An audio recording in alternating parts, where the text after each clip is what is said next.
Hello दोस्तों, नमस्कार, जय हिंद। मैं एक बार फिर से आप सभी का स्वागत करता हूँ अपने यूट्यूब चैनल डिप्लोमा लेक्चर में। तो आज हम बात करने वाले हैं सॉइल मैकेनिक्स, जो कि 5th सेमेस्टर सिविल इंजीनियरिंग का एक सब्जेक्ट है। उसमें लगभग सारा सिलेबस हमने अपलोड कर दिया है, सारा लेक्चर पड़ा हुआ है चैनल पर। आप डिप्लोमा लेक्चर चैनल पर जाकर आप वहाँ से प्लेलिस्ट सेक्शन में आप जाकर सारे लेक्चर्स को देख सकते हैं। एक दो चैप्टर रह गए हैं, तो अभी यहाँ पर जहाँ पर हमें हैं यहाँ पर बोर्ड नहीं है, इसलिए वीडियो आप सभी का स्क्रीन रिकॉर्ड करके बनाना पड़ रहा है। तो एक बार आप थोड़ा सा साथ दीजिएगा और ये जो कारवां है हमारा ये चलता रहेगा, ठीक है। तो आज हम बात करेंगे नेक्स्ट चैप्टर, जो कि हमारा है कार्यस्थल उन्नत करने की तकनीकी। ये जो इंग्लिश में लिखा है ये गलत है, सेलो एंड डीप फाउंडेशन। ये लेक्चर हमारा हो चुका है, इसको आप देखना चाहें तो नीचे डिस्क्रिप्शन बॉक्स में आपको प्लेलिस्ट का लिंक मिल जाएगा, आप वहाँ से इसको देख सकते हैं, ठीक है। तो हम बात करेंगे आज कि जो साइट इंस्पेक्शन टेक्नोलॉजी होती है, ठीक है, टेक्निक, तो उसके बारे में आज हम बात करेंगे, ठीक है। बेसिकली क्या बात करेंगे कि सॉइल स्टेबलाइजेशन कैसे करते हैं, ठीक है, क्या क्या उसमें उपकरण यूज होते हैं, किस तरह से किया जाता है, कौन कौन से मेथड यूज होते हैं, इन सब के बारे में आज हम बात करेंगे, ठीक है। तो अगर आप चैनल पर नए हैं तो चैनल को सब्सक्राइब कर लीजिएगा, जिससे कि आप सभी को सारे लेक्चर्स मिल जाए, ठीक है। और अगर आप सभी को कोई भी डाउट है तो नीचे आप कमेंट बॉक्स में कमेंट करके बता सकते हैं। तो चलिए शुरू करते हैं आज के लेक्चर को, ठीक है। सबसे पहले देखते हैं क्या इसमें हमको पढ़ना क्या है, ठीक है।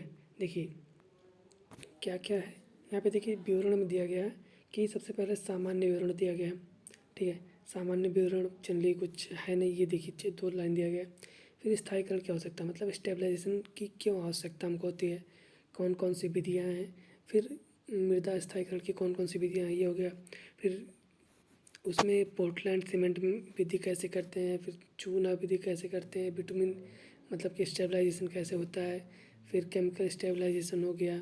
ऐसे कई तरह से हैं, तो उनको किस तरह से हम करते हैं उनके बारे में आज हम बेसिकली बात करेंगे, ठीक है।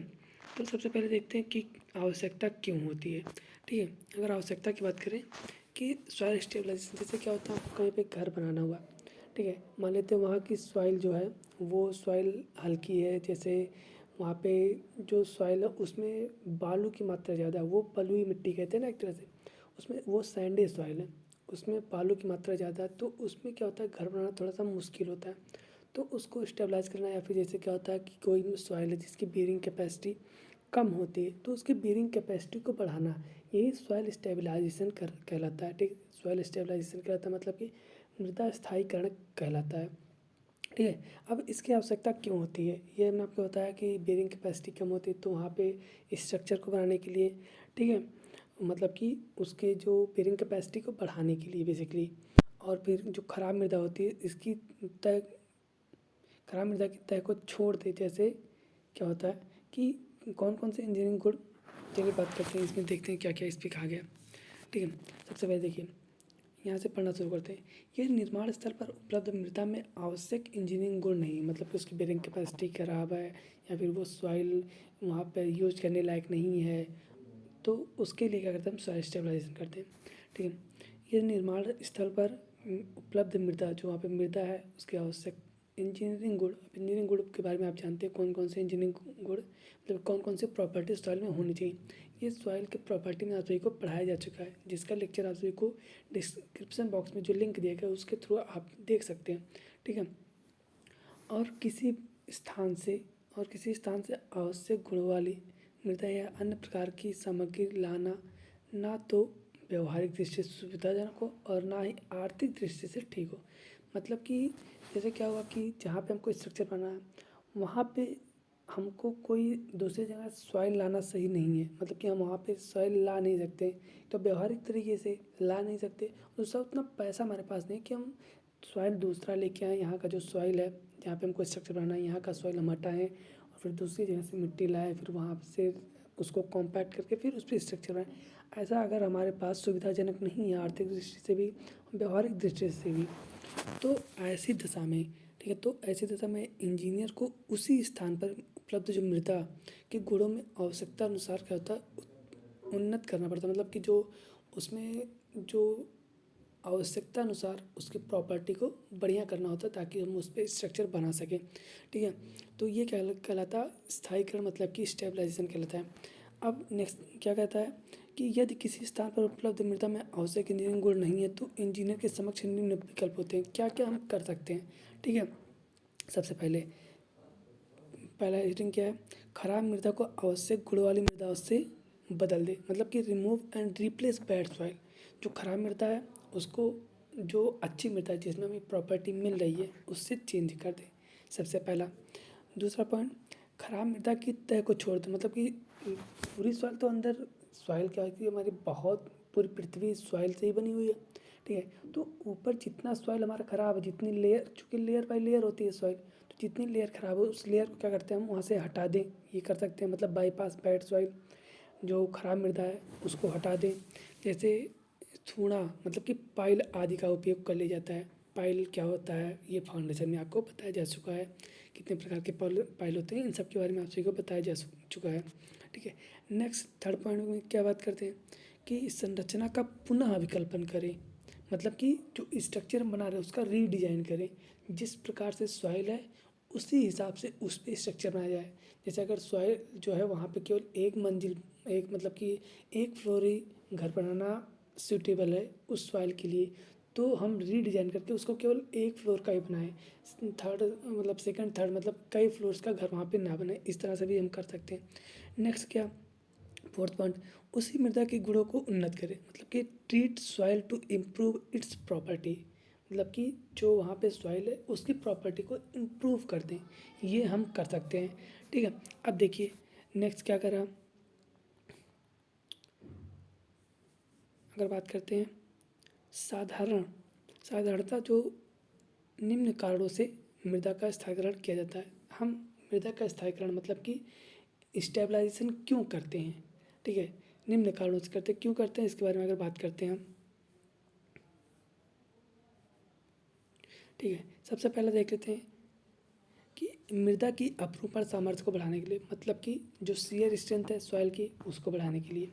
नेक्स्ट, सॉइल पर वातावरण का प्रभाव कम से कम हो, जो वायुमंडलीय प्रभाव होते हैं उसको सॉइल पर उसके प्रभाव को कम करने के लिए।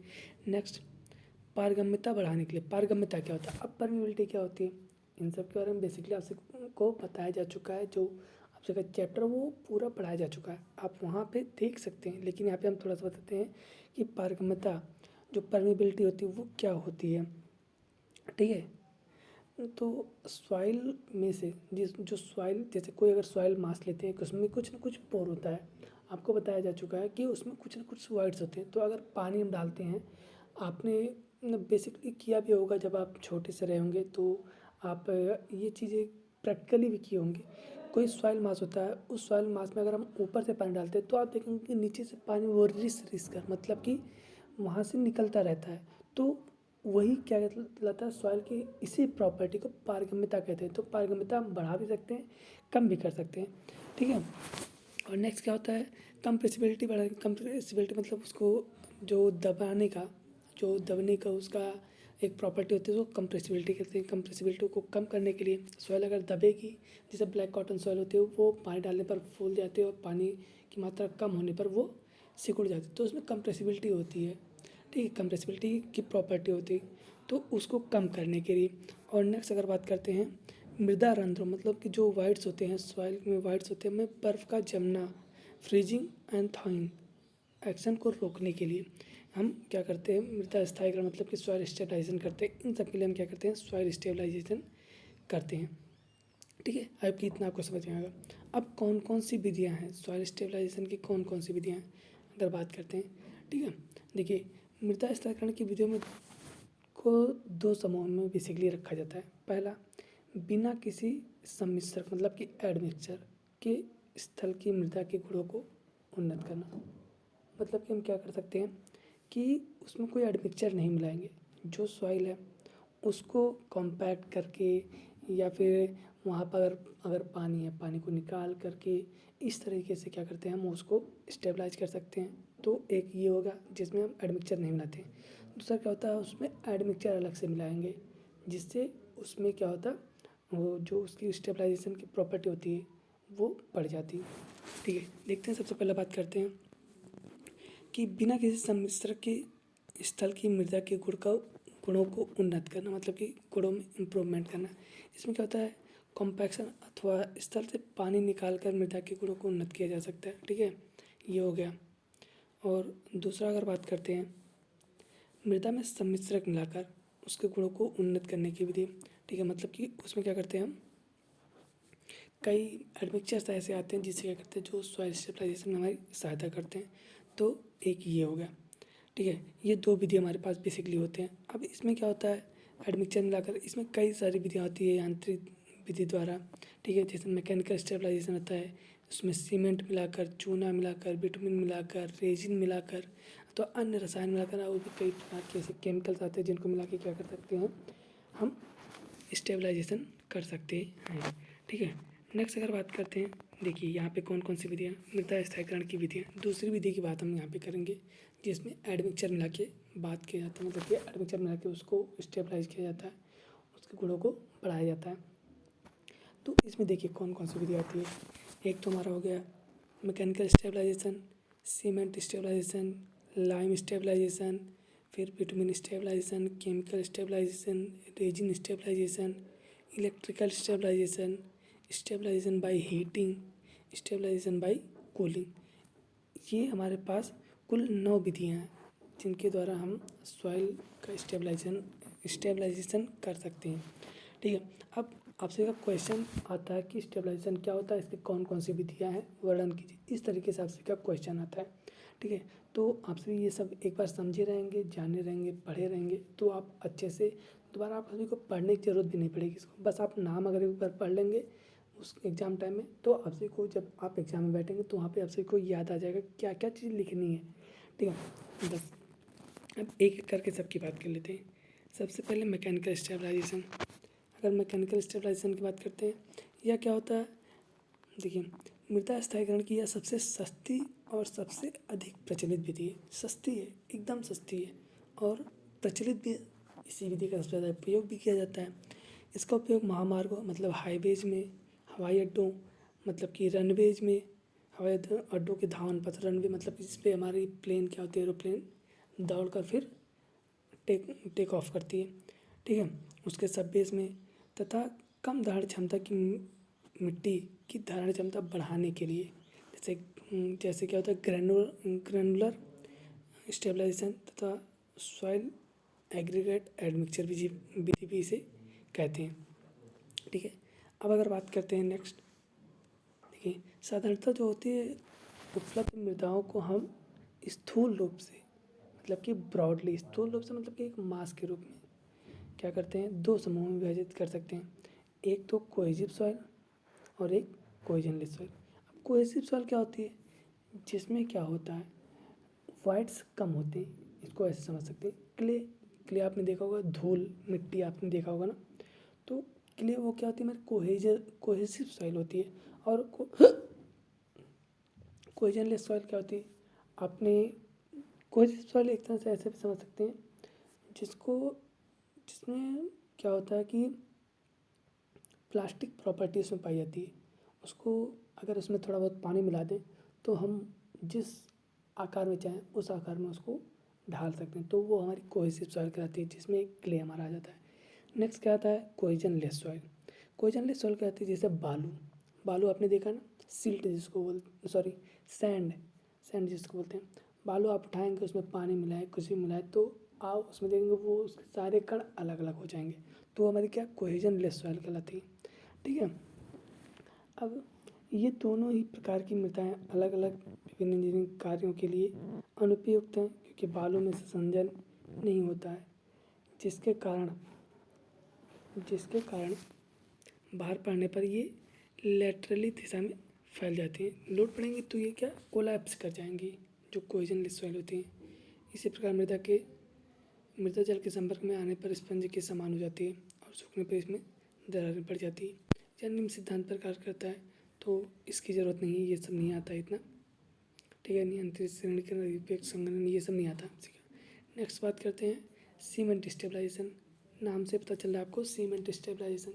सीमेंट जानते हैं बहुत महीन पार्टिकल्स इसके होते हैं, तो ये क्या होते हैं, वॉइड्स में जो होते हैं, जानते हैं इसमें चूँकि क्या होता है, बॉन्डिंग की प्रॉपर्टी भी होती है। इसको सॉइल में अगर मिला के आप थोड़ा सा उसमें पानी डाल देंगे, पानी छिड़क देंगे, तो वो बॉन्ड एक तरह से बना लेगा, और जब बॉन्ड बनेगा तो उसकी स्ट्रेंथ क्या होगी, बढ़ा देगा। तो इस तरह से क्या करते हैं, सॉइल स्टेबलाइजेशन हम करते हैं। अब इसमें पढ़ लेते हैं क्या क्या दिया गया। ठीक है, सड़क तथा हवाई अड्डों, धावन पथों मतलब रनवेज के निर्माण में मृदा स्थायीकरण की यह विधि काफ़ी प्रचलित होती जा रही है। पहले तो मैकेनिकल स्टेबलाइजेशन करते, अब धीरे धीरे सीमेंट स्टेबलाइजेशन ज़्यादा प्रचलित हो रही है। साधारणतः क्या करते हैं, मोटे कड़ों वाली मृदा कोर्स ग्रेन सॉइल तथा सूक्ष्म कड़ों वाली मृदा फाइन ग्रेन सॉइल, जिनमें मृत्तिका की उपस्थिति मतलब कि जिसमें क्ले की प्रेजेंस जो होती है वो 30% से अधिक ना हो, उनका स्टेबलाइजेशन सीमेंट मिलाकर बड़ी अच्छी तरह से किया जा सकता है। परंतु यदि मृदा में कार्बनिक पदार्थ तथा हानिकारक रसायन, कार्बनिक पदार्थ मतलब क्या होते हैं, ऐसे पदार्थ जिनमें कार्बन की मात्रा होती है वो कार्बनिक पदार्थ कहलाते हैं, और हानिकारक डेलेटेरियस केमिकल उपस्थित होते हैं, तो इस प्रकार की मृदा इस विधि से स्थायीकरण के लिए अनुपयुक्त होती है। मतलब कि जिसमें कार्बनिक पदार्थ होते हैं और हानिकारक ऐसे मटेरियल्स होते हैं, तो उस प्रकार की मृदा को हम सीमेंट स्टेबलाइजेशन से नहीं करते हैं, उसके लिए अलग विधि हम अपनाते हैं। ठीक है, उसके बारे में आगे हम बात करेंगे। अब क्या करते हैं, मृदा में मिलाए जाने वाले सीमेंट की मात्रा साधारणतः 5% से 20% तक हो सकती है। मतलब कि इससे ज़्यादा हम नहीं मिलाएंगे, 5% से 20%। ऐसा देखा गया है कि सीमेंट की मात्रा बढ़ाने पर अच्छे परिणाम मिलते हैं। ठीक है, 5 से 20 के बीच में हम यूज करते हैं, नहीं तो उसका कॉस्ट भी तो बढ़ जाएगा ना, स्टेबलाइजेशन जो हम कर रहे हैं उसका कॉस्ट बढ़ जाएगा। इसलिए एक लिमिटेड हमारी मात्रा होती है, उतना ही हम उसमें क्या करते हैं, मिलाते हैं। ठीक है, अब आगे आप इसमें बहुत ज़्यादा जानने के बाद आपको समझना कि सॉइल स्टेबलाइजेशन क्या होता है बेसिकली, वो आपको हमने बता दिया। ठीक है, अब देखिए संक्षेप में स्थायीकरण पर निम्न का प्रभाव पड़ता है। किन किन चीज़ों का प्रभाव पड़ता है जब हम स्टेबलाइजेशन करते हैं, उसमें स्टेबलाइजेशन की क्रिया पर कौन कौन सी चीज़ों का प्रभाव पड़ता है। एक, किस प्रकार की सॉइल है, कोहेसिव सॉइल है या फिर कोहेजनलेस सॉइल है, ये प्रभाव डालता है। कोहेसिव सॉइल है तो उसमें कम सीमेंट हम डालेंगे तो भी क्या होगा, उसकी स्टेबलाइजेशन अच्छे से हो जाएगी। लेकिन अगर कोहेजनलेस सॉइल है तो उसमें थोड़ा सा प्रॉब्लम होगा, हमको सीमेंट ज़्यादा मिलाना पड़ेगा। ठीक है, सीमेंट की मात्रा, कितना सीमेंट मिला रहे, कम मिलाएंगे तो वो स्टेबलाइजेशन सही नहीं होगा। लेकिन अगर सीमेंट ज़्यादा मिला देंगे तो वो ज़्यादा स्टेबलाइज हो जाएगा, बढ़िया रहेगा थोड़ा। ठीक है, फिर मृदा में उपस्थित जल की मात्रा और क्या करता है, ये निर्भर करता है। फिर कॉम्पैक्शन कितना कर रहे हैं, किस रेट से कॉम्पैक्शन कर रहे हैं, मिक्सिंग टाइम। ठीक है, मृदा सीमेंट मिलाने का समय, ये भी इफ़ेक्ट करेगा। और फिर क्योरिंग, उसमें क्या करेंगे, जब सॉइल में क्या कर देंगे, हम सीमेंट को मिलाएंगे तो वहाँ पे पानी मिला के क्योरिंग भी करना पड़ेगा। ठीक है, तो ये कुछ विधियाँ हैं। ठीक है, अब देखिए यहाँ पे दिया गया है किस प्रकार की मृदा है और कितना सीमेंट कंटेंट उसमें मिलाना है। ठीक है, जैसे बजरी मतलब ग्रेवल, जिसकी साइज़ आप सभी को पता है कितना होता है, उसमें क्या करना, 5 से 10% मिलाएंगे। बालू मतलब सैंड 7 से 10%, सिल्ट है तो 12 से 15%, और अगर क्ले है तो 12 से 20%। इतना क्या करते हैं हम उसमें सॉइल में क्या करते हैं, सीमेंट को मिलाते हैं जब हमको स्टेबलाइजेशन करना होता है। यहाँ पे देखिए एक और रीडिंग पॉइंट दिया गया, मृत्तिका सामान्यतः सीमेंट द्वारा स्थायीकरण के लिए अनुपयुक्त समझी जाती है। ठीक है, मृत्तिका मतलब क्ले में क्या करते हैं, हम सॉइल स्टेबलाइजेशन नहीं करते हैं। क्यों नहीं करते हैं, क्योंकि ये कोहेसिव सॉइल होती है, तो ये महंगा हो जाएगा अगर हम इसमें क्या करेंगे, सॉइल डालेंगे तो। ठीक है, क्योंकि इसमें देख रहे हैं कितना डालना पड़ेगा, 12 से 20%, इसलिए क्या करते हैं, ये अनुपयुक्त होती है। ठीक है, और नेक्स्ट अगर बात करते हैं फील्ड में अगर सॉइल स्टेबलाइजेशन करना, देखिए तब भी दिया गया है क्या क्या, सब बेस को तैयार करना। ठीक है, निर्माण सर्वप्रथम मृदा को सीमेंट में लाकर स्थायीकरण निम्न पदों में करते हैं। अब कैसे कैसे करते हैं इनको आप पढ़ सकते हैं। ठीक है, सीमेंट स्टेबलाइजेशन अगर हमको फील्ड में करना है, सबसे पहले सब बेस तैयार करेंगे। फिर जो मिट्टी है, अगर उसमें क्या ढेले होंगे, ढेले मतलब क्या, एक बोल सकते हैं कि रोड़ी रोड़ी जानते ना। तो अगर मतलब कि जो सॉइल है उस सॉइल में क्या करते हैं हम उसको छोटे छोटे टुकड़ों मतलब कि उसका सारे पार्टिकल्स को अलग अलग कर देते हैं, जो भी ढेले होते हैं उसको तोड़ देते हैं। फिर क्या करते हैं आवश्यक मात्रा में सीमेंट मिलाएंगे, फिर पानी मिलाएंगे, फिर उसको क्या करेंगे कॉम्पैक्ट करेंगे, कॉम्पैक्ट करने के बाद उसकी क्योरिंग करेंगे, तो ये हमारा हो जाता है। ठीक है, इस तरह से क्या करते हैं हम सॉइल स्टेबलाइजेशन करते हैं फील्ड में, किसके द्वारा, सीमेंट मिलाकर। नेक्स्ट अगर बात करते हैं, ये सारी चीज़ें पढ़ने के लिए, ठीक है, ये सब पूछता नहीं है। नेक्स्ट आते हैं लाइम स्टेबलाइजेशन। जैसे हमने सीमेंट का किया वैसे ही सेम क्या करते हैं हम लाइम के लिए करते हैं। अब देखिए क्या कहते हैं परीक्षणों में देखा गया है कि मृदा में मृतिका के कण काफ़ी मात्रा में होते हैं, मतलब कि जो क्ले की पार्टिकल्स होते हैं, क्योंकि सॉइल है, सॉइल में हमारा क्ले भी होगा, सिल्ट भी होगा, उसमें ग्रेवल भी होगा, सैंड भी होगा, तो लेकिन जो क्ले होता है उसकी पार्टिकल्स जो उसकी मात्रा होती है उसका कंटेंट जो होता है वो ज़्यादा होता है। तो 2 से 10% तक बुझा हुआ चूना क्या करते हैं हम हाइड्रेटेड लाइम, बुझा हुआ चूना मिलाकर उसका स्थायीकरण बहुत अच्छी प्रकार से किया जा सकता है। 2 से 10%, ध्यान दीजिएगा ये 2 से 10%। देखिए एग्जाम में अगर आपको नंबर अच्छा लाना है तो क्या करेंगे आप, ज़्यादा लिखने से नहीं मतलब है, चीज़ों को जो पॉइंट वाइज चीज़ें हैं चीज़ों को पॉइंट वाइज लिखेंगे तो नंबर आपको सभी को बढ़िया मिलेगा। और जैसे यहाँ पे 2 से 10% दिया गया है तो इस चीज़ को आप हाईलाइट करके लिखेंगे तो आपको नंबर बढ़िया मिलेगा। जो एग्जामिनर का कॉपी चेक करेगा वो देखेगा हाँ ये मेन मेन पॉइंट लिखा हुआ है ये बच्चा, और उसने ये चीज़ हाईलाइट किया हुआ और व्यवस्थित ढंग से लिखा हुआ, तो आपको नंबर वो, आपने थोड़ा सा मतलब कि राइटिंग आपकी ख़राब भी होगी तो भी चल जाएगा, आपने कम लिखा होगा तो भी आपसे वो नंबर देगा। इसलिए कहते हैं कि आप कम लिखिए लेकिन वही लिखिए जो काम की चीज़ है, ठीक है, और हाईलाइट करके लिखिए, ठीक है। तो ये चीज़ है। अब देखिए चूना मृतिका मतलब कि जो क्ले होता है का जो सुगठता है उसका हम मतलब प्लास्टिसिटी इंडेक्स, प्लास्टिसिटी इंडेक्स क्या होता है इन सब के बारे में आपसे को बताया जा चुका है। आप नीचे एक बार डिस्क्रिप्शन बॉक्स चेक तो कीजिए, वहाँ पे आपको लिंक मिल जाएगा, आप जाइए आप देख सकते हैं, अपने दोस्तों के साथ शेयर भी कर सकते हैं ताकि उन लोगों की भी हेल्प मिल सके, ठीक है। को क्या करता है कम कर देता है और मृदा को सिकुड़ने से रोकता है, जिसके कारण सूखने पर उसमें दरारें नहीं पड़ती। जो ब्लैक कॉटन सॉइल होता है इसके लिए स्थायीकरण की यह विधि अत्यंत उत्तम होती है। जो ब्लैक कॉटन सॉइल होता है उसके लिए हम लाइम स्टेबलाइजेशन करते हैं, ठीक है। कभी कभी इस मिश्रण में फ्लाई ऐश क्या होता है, जब सीमेंट अब बनाते हैं तो सीमेंट में जो राख बचती है, ठीक है, सीमेंट बनाते टाइम जो वेस्ट राख बचता है, जो वेस्ट ऐश बचता है उसको क्या करते हैं हम फ्लाई ऐश बोल देते हैं। इसमें कुछ सीमेंट की भी प्रॉपर्टी होती है इसलिए ये कभी कभी घर में भी यूज़ किया जाता है। अगर जो लोग गांव से बिलोंग करते होंगे वो जानते होंगे कि घर मतलब कि घर बनाते टाइम कभी क्या होता है सीमेंट नहीं होता है, या फिर हमको कहीं पे जैसे क्या करते हैं कभी लिंटल जो डाल के जो ग्राउंड बीम होता है, ग्राउंड बीम को डाल के अगर हमको जो अपने घर को ऊपर करना है तो हम वहाँ पे मिट्टी ना डाल के फ्लाई ऐश डाल देते हैं, ठीक है। तो ये चीज़ ही फ़ायदा करता है, ठीक है। ये एक द्वितीय मिश्रण सेकेंडरी एडिटिव है जिसको मिलाकर भी हम क्या करते हैं सॉइल स्टेबलाइजेशन कर सकते हैं। मृदा के गुणों पर क्या क्या प्रभाव डालता है, चूने की मात्रा कितना होना चाहिए, ये सब चीज़ें आप पढ़ सकते हैं, ठीक है। जैसे यहाँ पे देखिए CBR क्या होता है ये सब आपको बताया जा चुका है। CBR value California bearing ratio पर निर्भर करता है, क्या होता है संपीड़न सामर्थ्य, ठीक है। जो सॉइल की संपीड़न सामर्थ्य होती है वो CBR पर निर्भर करता है। देखिए यहाँ पे स्थूल कण वाली मृदा के लिए 2 से 8% तक सूक्ष्म कण वाली मृदा।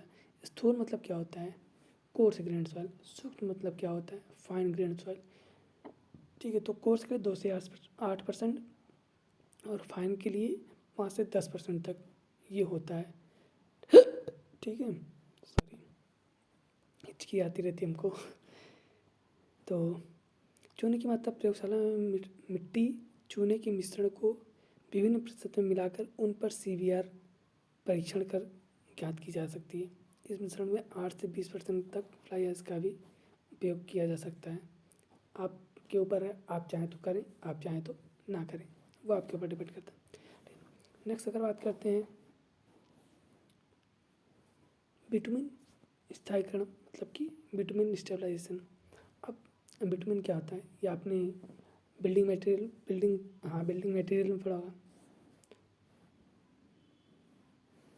आप इसको अच्छे से पढ़ सकते हैं। क्या है बिटुमिन? एस्फाल्ट या टार बिटुमिन सामग्री होते हैं जिनका उपयोग मृदा स्थायीकरण में किया जा सकता है। यह सामान्यतः काफ़ी गाढ़े होते हैं, अतः इनको गर्म कर इमल्सन बनाकर या कट पैक बनाकर उपयोग में लाते हैं। आप बिटुमिन क्या होता है, आपने रोड में यूज होते देखा होगा, वहाँ पे इसको गर्म करते हैं। एक बड़ा सा ड्रम होता है, उस ड्रम में होता है, इसको गर्म करते हैं ताकि उसकी जो विस्कोसिटी है वो कम हो जाए। ठीक है, विस्कोसिटी कम हो जाएगी तो उसको जो पोर करने में आसानी होगा, उसको ढालने में आसानी हो जाएगा। मतलब कि उसको इमल्सन या फिर कट पैक बनाकर क्या करते हैं, हम सॉइल में यूज करते हैं। क्योंकि गाढ़ा रहेगा तो फिर जहाँ पे डालेंगे वहीं पे पड़ा रह जाएगा। उसकी जब विस्कोसिटी ज़्यादा होगी तो जहाँ पे डालेंगे, जैसे क्या होगा, पानी है, पानी को अगर हम थोड़ा सा उस पर शेयर स्ट्रेस लगाएंगे, थोड़ा सा फोर्स लगाएंगे तो वो ज़्यादा दूर तक फैलेगा।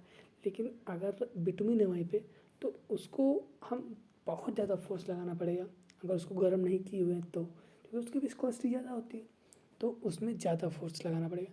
इसलिए क्या करते हैं, पहले उसको हीट करेंगे, हीट करके उसकी विस्कोसिटी कम करेंगे जिससे कि वो यूज़ करने लायक हो जाए। उसको इमल्सन या फिर कट पैक बनाकर हम यूज़ कर सकते हैं। फिर ये बिटुमिन पदार्थ जब मृदा में मिलाए जाते हैं तो यह मृदा कणों को बांधते हैं। जैसे सीमेंट होता है, वो पानी मिलाते हैं उसमें तो वो बॉन्ड बना लेता है और एक दूसरे को बांध देता है। वैसे बिटुमिन होता है, वो भी एक दूसरे को बांधते हैं सॉइल के कणों को, तब मृदा की पानी सोखने की प्रवृत्ति को कम करते हैं। ठीक है, और देखते हैं यहाँ पे यह गर्म स्फाल्ट में सूखी मिट्टी के भार का 5 से 11% कट बैक, 4 से 10% इमल्सन, 5 से 10%। सूखी मिट्टी के भार का 5 से 11%, एस्फाल्ट जो होता है सूखी मिट्टी के भार का 5 से 11%, कट बैक 4 से 10% और इमल्सन 5 से 10% हो सकता है। मिश्रण में 1 से 2% तक भुजा चूना भी मिलाया जा सकता है। ठीक है, फिर केमिकल स्टेबलाइजेशन होगा। केमिकल स्टेबलाइजेशन में हम केमिकल मिलाएंगे, कैल्शियम क्लोराइड के द्वारा कैल्शियम, सोडियम क्लोराइड, फिर रेजिन मिलाकर कर सकते हैं। ठीक है, रेजिन स्टेबलाइजेशन इस तरह से हम कर सकते हैं। ठीक है, density of soil, density soil in depth. ठीक है, ये सब आप सभी को पढ़ने की जरूरत नहीं, इससे नहीं आता क्वेश्चन। ठीक है, जो इंपॉर्टेंट चीज़ है वही चीज़ हम बता रहे हैं, चूँकि बोर्ड है नहीं सारी चीज़ें आप सभी को बताई जा सके, इसलिए PDF बता रहे हैं तो वही चीज़ बताएंगे जो आप सभी के काम की चीज़ें हैं। ठीक है, स्टेबलाइजेशन बाय हीटिंग, इसको भी आप पढ़ सकते हैं। ठीक है, ये चीज़ आप देख लीजिए।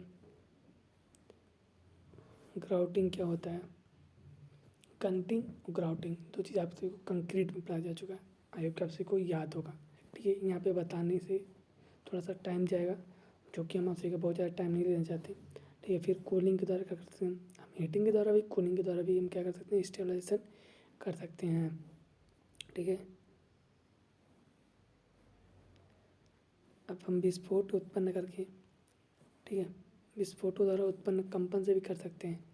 ये सारी चीज़ें, ये सारी विधियाँ बाइफ्रो कॉम्पैक्शन मेथड होता है, कॉम्पैक्शन द्वारा क्या करेंगे, उसमें कई ऐसे हमारे इंस्ट्रूमेंट आते हैं जिससे क्या करते हैं, हम सॉइल को कॉम्पैक्ट करते हैं। ठीक है, आप सभी ने देखा नहीं होगा लेकिन हम बताते हैं कैसे करते हैं। क्या कहता है, एक पाइल होता है जहाँ पे हमको बेरिंग कैपेसिटी सॉइल की बढ़ानी होती है, वहाँ पे ढेर सारा हम क्या करते हैं, पाइल को एक बड़ी सी मशीन होती है उसके द्वारा पाइल को ठोंक कर ज़मीन में धंसा देते हैं। क्या करते हैं, ज़मीन में धंसा देते हैं, उसके बाद वाइब्रेशन उसमें उत्पन्न होती है। ठीक है, इसका जब उसको धंसाएंगे ठोक ठोक कर तो सॉइल में क्या होगी, वाइब्रेशन उत्पन्न होगी और उसके जो वाइट्स हैं वो बाहर निकलेंगे, वाइट्स बाहर निकलेंगे और सॉइल क्या होगी, हमारी कॉम्पैक्ट होगी। इस तरह से भी क्या करते हैं, हम सॉइल को कॉम्पैक्ट कर सकते हैं, जिससे क्या होगी, हमारी स्टेबलाइजेशन बढ़ जाएगी, मतलब कि सॉइल की स्टेबिलिटी बढ़ेगी। वही चीज़ यहाँ पे दिया गया है, क्या दिया गया, कंपन द्वारा संघनन, मतलब वाइब्रो कंपैक्शन मेथड, इसमें वाइब्रेटिंग पाइल मेथड देखिए बता रहे हैं। यहाँ पे देखिए ये पाइल है, देखिए ये पाइल है, ठीक है, कलर हम चेंज करते हैं, ये पाइल हो गया, ठीक है, और ये मशीन हो गया। यहाँ पे देखिए कॉम्पैक्ट किया जा रहा है ना, इसमें वही चीज़ होता है जो अभी हमने आपको बताया, ठीक है। और यहाँ पे वाइब्रो फ्लोटेशन भी दी, ठीक है। अब इसमें क्या होता है, इसमें ऊपर नीचे पानी के जेट वाले कंपित्र, ठीक है, कॉम्पैक्टर, जो कॉम्पैक्टर होता है वाले उपकरण की सहायता से कंपन उत्पन्न कर पाइप को धंसाया जाता है पानी की सहायता से, ठीक है। और आवश्यकता अनुसार पाइपों को जोड़कर उसकी लंबाई बढ़ाई जा सकती है। तो ये कुछ मिलती है स्टोन कॉलम से में से हुए। अब जियो टेक्सटाइल रेनफोर्स सॉइल, इनसे क्वेश्चन आंसर का नहीं आता है, ये सब किसी काम का नहीं है, आप लोग पढ़िएगा, ठीक है। आज तक कभी क्वेश्चन नहीं है इन सब से। रीलोडिंग सबसे क्वेश्चन नहीं आता है, आप लोग परेशान मत होइए,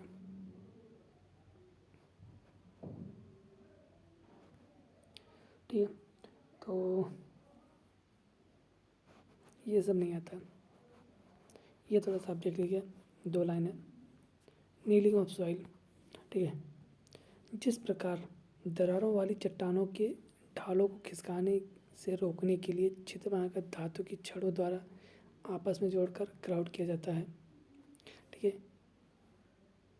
यही क्रिया मृदाओं को भी स्थायित्व प्रदान करने के लिए छड़ें ठोककर आपस में जोड़ा जाता है। इस प्रकार मृदा में विभिन्न परतें आपस में जुड़ जाती है तथा उनका खिसकना रुक जाता है। तो ये हमारा हो गया। अब देख ले सकते हैं अभ्यास जो प्रश्नावली है उसमें क्वेश्चन किस तरह से आया है। सबसे पहला क्या क्वेश्चन है कि मृदा स्थायीकरण से आप क्या समझते हैं, इसकी क्या हो सकता है, मतलब सॉइल स्टेबलाइजेशन क्या होता है और ये हम क्यों करते हैं। ये क्वेश्चन आपसे का एग्जाम में आ सकता है, ठीक है। ये दूसरा क्वेश्चन नहीं आएगा, ये वाला बिल्कुल नहीं आएगा। फिर मैकेनिकल स्टेबलाइजेशन क्या है, सड़क निर्माण में इसका क्या महत्व, ये आ सकता है मान लेते हैं, ठीक है। ये भी आ सकता है, ये भी आ सकता है। ये ग्राउटिंग गंटिंग आप पढ़े हैं उसमें, तो ये यहाँ पे नहीं आएगा, कंक्रीट में आता है ये सब। और बस इन सब से नहीं आएगा, ये 4 क्वेश्चन, ठीक है। तो आप इस तरह से क्वेश्चन पढ़िए। बाकी आप सभी का एग्ज़ाम कब है, आप लोग जब भी आप सभी का आएगा, जब भी आप सभी का जो टाइम टेबल आएगा उसके बाद आप सभी को बताया जाएगा क्या चीज़ें आप सभी को करना है, क्या चीज़ आप सभी को पढ़ना नहीं है, पढ़ना है, क्या चीज़ नहीं पढ़ना है। देखिए आप सभी तब एक अच्छा नंबर कर पाएंगे, अच्छे से चीज़ों को पढ़ पाएंगे जैसा आप सभी को पता हो। ये तो सबको पता होता है कि क्या पढ़ना है क्या नहीं पढ़ना है, ये आप सभी को पता होना चाहिए, फिर आप अच्छा स्कोर कर पाएंगे एग्जाम में, ठीक है। तो आप सभी को इम्पोर्टेंट क्वेश्चंस की सीरीज भी दी जाएगी, उसका वीडियो भी मिल जाएगा आप सभी। लेकिन हाँ एक चीज़ और, अगर आप नोट्स डाउनलोड करना चाहते हैं, ठीक है, नोट्स आप सभी अगर डाउनलोड करना चाहते हैं तो उसके लिए क्या करना है आप सभी को ध्यान दीजिएगा। डिप्लोमा लेक्चर, इसका लिंक आप सभी को डिस्क्रिप्शन बॉक्स में मिल जाएगा, या फिर चैनल के अबाउट में जाएंगे तो वहाँ पे आप सभी को डिप्लोमा लेक्चर सेमेस्टर नाम से टेलीग्राम ग्रुप मिलेगा, ठीक है। वहाँ पे इसको ज्वाइन कर लीजिएगा, वहाँ पे आप सभी को PDF मिल जाएगी। बाकी अगर आप सभी को PDF वहाँ से नहीं मिलती तो आप इस नंबर पर 7080230152 पर व्हाट्सएप कीजिए, आप सभी को PDF यहाँ से मिल जाएगा। और आप सभी ज़्यादा से ज़्यादा अपने दोस्तों के बीच में शेयर कीजिए, जैसे कि आप सभी को फ़ायदा हो, हमको तो फ़ायदा होगा ही, ठीक है। बाकी ये रहा चैनल, ज़्यादा से ज़्यादा आप लोग अपना प्यार दिखाइए। तो आज की चीज़ें आपको समझ में आ गई होंगी, क्या क्या चीज़ें हैं सॉइल स्टेबलाइजेशन में, क्या पढ़ना है क्या नहीं पढ़ना है, ठीक है। तो अगर आपको वीडियो पसंद आए तो वीडियो को लाइक ज़रूर कीजिएगा, और नहीं पसंद आए तो मत कीजिएगा, आप सभी के ऊपर डिपेंड करता है, ठीक है। तो मिलते हैं आपसे नेक्स्ट वीडियो में। आप सभी का जो भी चैप्टर में डाउट रह जाता है वो आप डाउट भेजेंगे हमारे पास, तो उस पर डेफिनेटली आप सभी को वीडियो मिल जाएगा। बाकी आप सभी किसी भी अगर सेमेस्टर में है, चाहे आप थर्ड सेमेस्टर में हैं, फिफ्थ सेमेस्टर में हैं, फोर्थ सेमेस्टर में हैं, ठीक है, सिक्स सेमेस्टर में, सारा लेक्चर आप सभी को हमारे चैनल पर मिल जाएगा, रिकॉर्डेड पड़ा हुआ है। बाकी आप सभी को जैसे जैसे अगर जो चीज़ें नहीं पढ़ी, एक आध दो चैप्टर या फिर एक आध दो सब्जेक्ट का नहीं पढ़ा हुआ, तो वो भी आप सभी को आने वाले समय में मिल जाएगा, ठीक है। लेकिन आप सभी बने रहेंगे साथ में तो ज़रूर मिल जाएगा, ठीक है। तो आज के लिए बस इतना रखते हैं। आपकी सारी चीज़ें आपको समझ में आई है, अगर समझ में आए तो वीडियो को लाइक कीजिए, और अगर चैनल पर नए हैं तो चैनल को सब्सक्राइब कीजिए। मिलते हैं आपसे नेक्स्ट वीडियो में, तब तक के लिए बने रहिए हमारे साथ। धन्यवाद, थैंक यू।